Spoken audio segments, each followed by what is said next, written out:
Hello everyone, my name is Tony and this is an introductory video on my Coachmen Leprechaun 230 CB. I'm going to just show you how everything works. First thing, you have 3 keys. You have this big key right here. Basically it unlocks the driver door, passenger door, and starts the vehicle. You have this little black key, and basically this opens up the side door. And then you have this little key right here, and this basically opens up all the little storage compartments. So yeah, they have the little lock. When you go to a campsite, hopefully you get one that has full hookups. This vehicle, I'm just going to show you how to hook everything up, and you'll have like the 3 basic hookups that you need. First thing you do is hook up your electricity, and you want to use a 30 amp connector. This is a 30 amp plug right here. So you just put this right in there. Okay. Just gotta line it up. And this plug right here, plug it into the 30 amp, and make sure you turn on the switch on the breaker box. And the only way to know that you have power, you'll see this little light come on top, and then also you'll see the microwave light come on. That way you know you have full power. I do have adapters for this vehicle. I do have a 50 amp adapter and a regular 110, just in case if you don't have a 30 amp, but a 30 amp is preferred. So first thing you do, hook up electricity. Second thing you do is hook up fresh water. This is a freshwater hose. You want to hook up into this city water connection right here, into this first one. And hook this up, turn on the water. You'll have full water pressure to take a shower, wash your hands, flush the toilet, so you don't need to do anything.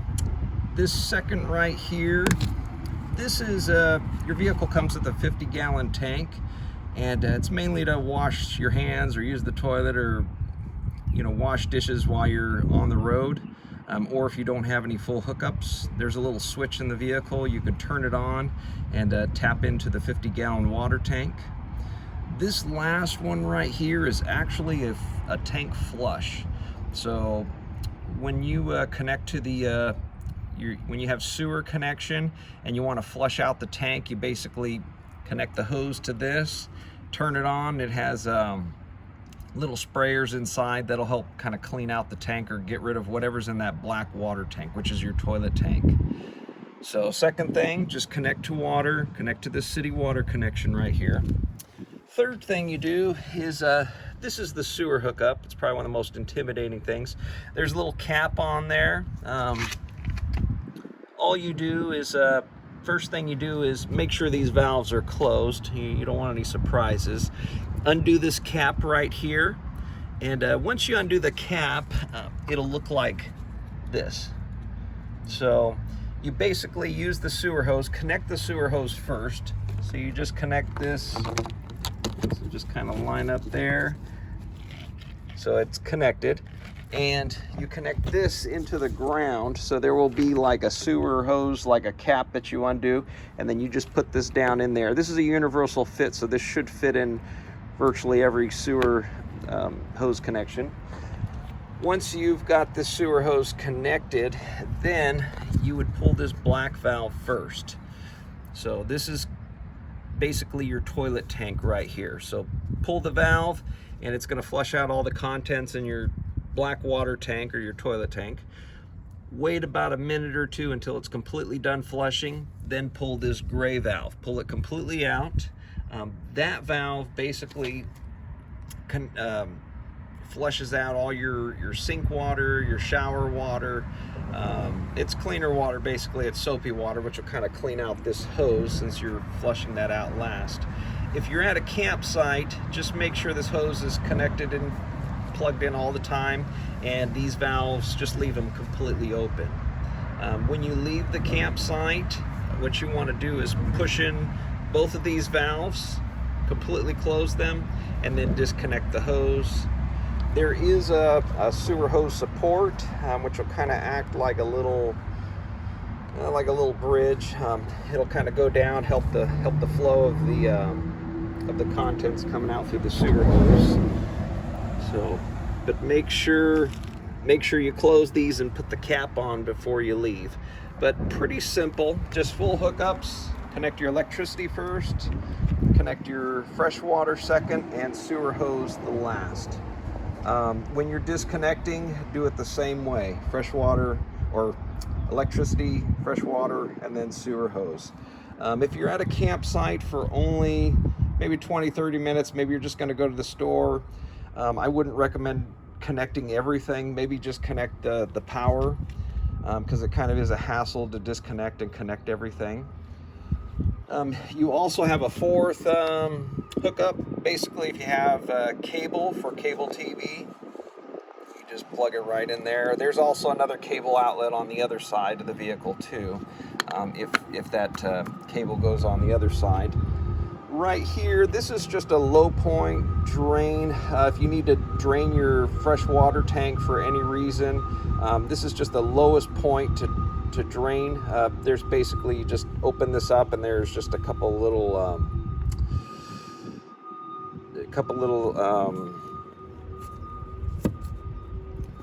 I'm gonna say like a faucet. You're gonna drain out the water. So, but I would only use that for like maintenance if you were just gonna completely empty out the tank, but you shouldn't have to. Over here is the generator. With this, you could generate your own electricity. I basically took off the cover to it. You would use this. It's mainly a boondocking feature. If you don't have power, you could generate your own power. Now, this does consume about a half a gallon to a gallon an hour, depending on the load you're running. And if you run it for more than, I believe, about 8 hours straight, you'd want to check the oil just to make sure that there's plenty of oil in there. To check the oil, all you do is just, when this is on, you just open these two things up just to make sure it's open, and unscrew this and just make sure that there's oil sitting right on top. But that is only if you are running the generator for more than 8 hours straight. So then you want to check it. The generator will power all the outlets, the TV, the microwave, pretty much anything you have plugged in. When you are driving the vehicle, you're depending on the RV battery. Basically, the RV battery will only power the lights inside. It'll power the fan for the bathroom, the fan for the stove. It will not power the TV. So the RV battery will not power that item. Also, your plug-ins for your TV or your regular outlets, they will not work unless you actually have the generator running or you are just plugged into the 30 amp at the campsite. My vehicle also comes with a shower, an outdoor shower, if you want to take an outdoor shower, hot, cold. It's a 55-gallon gas tank. You only need to put the 87 fuel in there. It will, at the gas pump, there is usually a limit. It might stop your card at about $100, maybe go up to $200. So it doesn't mean that it's full. It just means that that's the limit it stopped. Usually if you use a debit card, then it might let you go like $200, $250. But if you use a credit card, keep in mind it will stop at $100. You might have to just redo the transaction. We're just going to come around here. There's the storage compartment. This is just one door into it. If you lift up this tray, there's more storage underneath. This is actually a table right here. This is where I keep the sewer hose. There's more storage compartments down here. This is where I keep the power cable. And this is where I keep the cable for TV and a couple extra towels just in case if you spill something. And that's what they call the dog bone, and a little adapter if you need any adapters for electric. Like, just say you have like a 50 amp hookup. I do have a dog bone adapter for that. A spare tire right there. This is an extra cable hookup. The cable's on the other side. regular 110 outlet. If you have solar panels, you're more than welcome to use them. That'll help charge up the RV batteries. On the door, this is a little screen door right here. Just a little cover you could pass food through or drinks through it. Your deadbolts right here. And this is a little door holder right here. This will just hold the door in place. And right underneath here is another big storage compartment. You want to store something under there. Okay. This bottom knob, what I do is I always keep it on. You would only turn it off if you're doing a long-term storage, because this vehicle, the smoke detector, carbon monoxide detector, LP gas detector is always on, and it kind of does drain the battery. So long-term storage, you would just turn it off, but I keep it on all the time. This is interior lights. So we'll just basically turn on maybe 2 or 3 lights inside. This is your patio light. See, I have LED lights for the patio. And this is your awning. This is an awning switch. Right now I got the awning open, and to completely open, just pull this down, kind of watch this flap. Once that flap goes down, then you know that you need to stop. This awning switch does not have like an auto stop. It'll just keep going forever, and actually it'll go the opposite direction. What I do is I try not to open it up completely, just to about here. That way I know this way is the way I need to fold it. This is the direction I need to fold it back into. So it does take a little while to open and close. Up here is the control panel. There's a water pump right here. You just basically flip this on. And right now we are not connected to water. So what this does is this taps into the 50-gallon tank. So right now you can use all your sinks. You could flush the toilet. So you have water right now. So I'm gonna just turn that off. Mainly a good habit is if you're driving down the road, keep this off and then just turn it on, use the bathroom, wash your hands, and then just turn it right off. When you're at the campsite, make sure this is off, because if you are plugged in, what'll happen is you'll run through your 50-gallon tank and you'll have no more water. So just make sure this is turned off when you are plugged in at the campsite. This is the water heater switch right here. So we're just gonna flip it, and this is a little pilot light. And once that is off, that is actually a good sign. So right now, the water heater is on. It takes about 20 minutes to completely heat up the water. So what I usually do is I set up a timer, let it heat it up. It's about a 6-gallon tank, and then after that you'll have enough hot water to take a shower. If you've taken a long shower, used up all the hot water, you have to wait another 20 minutes before the next person can take a shower. So I usually, good habit, the person that takes the quickest showers goes first, and the person that takes the longest showers goes last. You can leave this on all the time and it'll turn on and off accordingly. So I'm just going to turn that off. This was just an extra switch if there was a slide. I don't have a pop out or a slide out. This is the generator, and right now, if you're driving, you could turn on the lights, you could turn on the fans, but none of your outlets are live. Your TV will not work while you're driving. So if you want power right now, you actually have to turn on the generator. So in order to do that, hold this prime button down to prime it. So let that light come on for a few seconds, and then after that, hold this start button. All right, so now the generator is on, and usually within about 10-15 seconds, your microwave will come on, and we'll just wait a second until it comes on. Just we generate enough electricity. And once that comes on, you'll be able to use your central air conditioner right up here. Okay, there we go. So now we have generated our own electricity, so the microwave's on, all the outlets are alive. We could turn on the TV, the DVD player, so everything works. And to turn this off, just push this stop button right here, and it's off. These little buttons right here are just basically checking your levels, like your propane. So right now it's full. Checking the RV battery, right now it's full. The fresh water tank, we're about 2/3 full, so you can see all the lights just go that direction. Your black water tank, you can see it's 1/3, and gray water tank is completely empty. So that's just basically the control panel. If you are boondocking, which means you have no connections, no electricity, no water hookups or anything, you want to make sure to constantly check these levels. So make sure your black water is not getting too full, your gray water tank's not getting too full.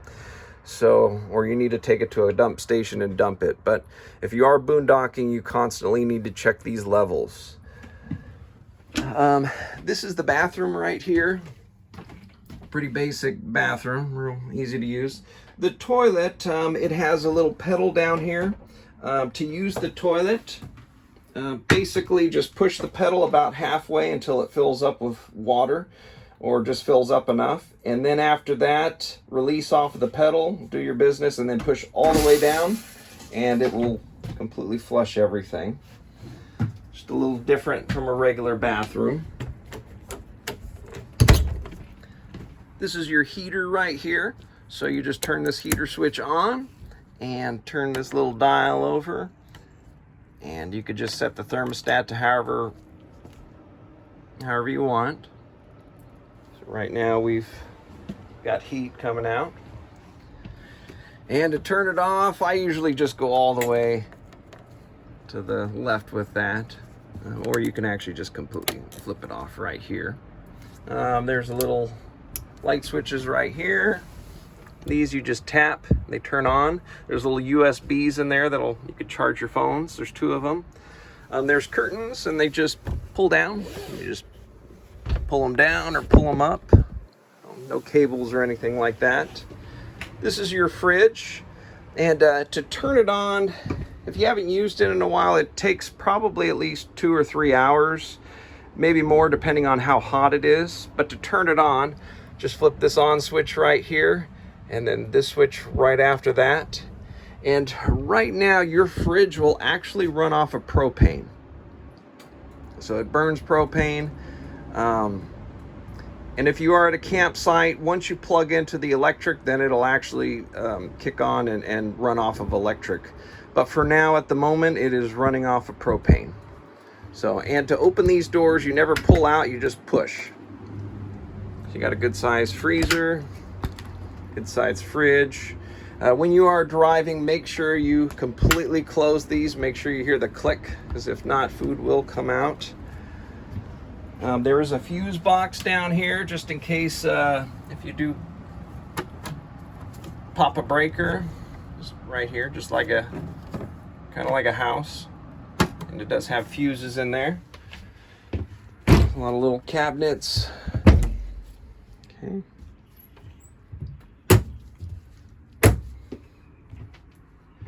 This is your microwave up here, just kind of like a regular household microwave. Now, while you're driving, the plate does get loose, so you kind of want to adjust it and put it right back into place.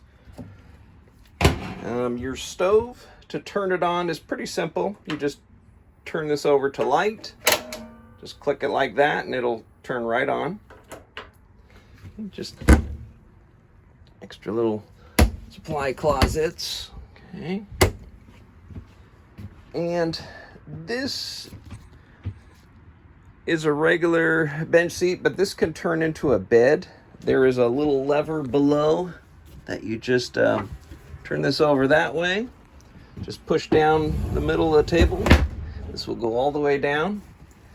And these cushions, you just kind of want to put them more towards the middle. And just put this flat, and then that flat, and this becomes a bed. Okay, so you have a bed there. Right up here, this is a bed too. So this basically, you just pull this out, flip it over. There is a ladder so you can climb, and this Velcro just kind of holds that ladder. I do have seat belts under here, and you just kind of want to anchor them up here and seat belt them just if you think you're gonna fall through. There is a curtain right here, this cover. Once this is flat and down covering this, then you basically use the curtain. You do have little Velcro strips that go across that will kind of give you some privacy. The TV does pull out, so you just kind of pull it towards you. These knobs, you kind of want to make sure they're real tight while driving so this TV doesn't keep moving. This right here, this seat, it does have extra seat belts in it. You could basically pull this out and away. And underneath this compartment, there's actually seat belts that go two different ways. There's seat belts that could face this way.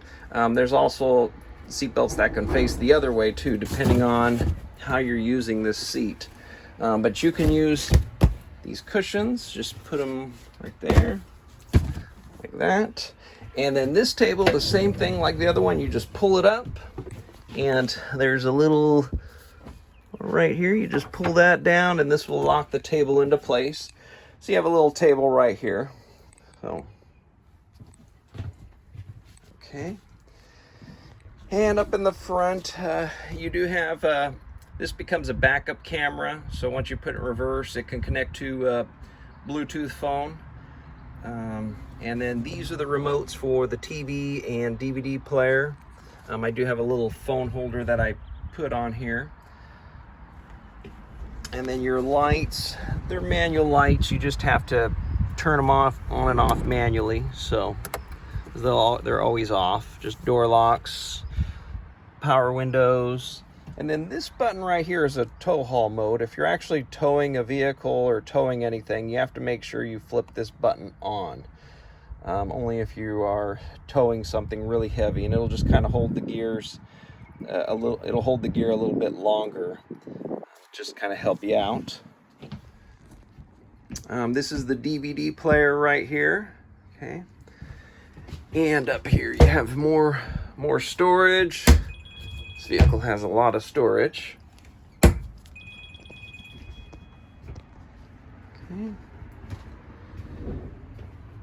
And other than that, that's pretty much it. Thank you for watching.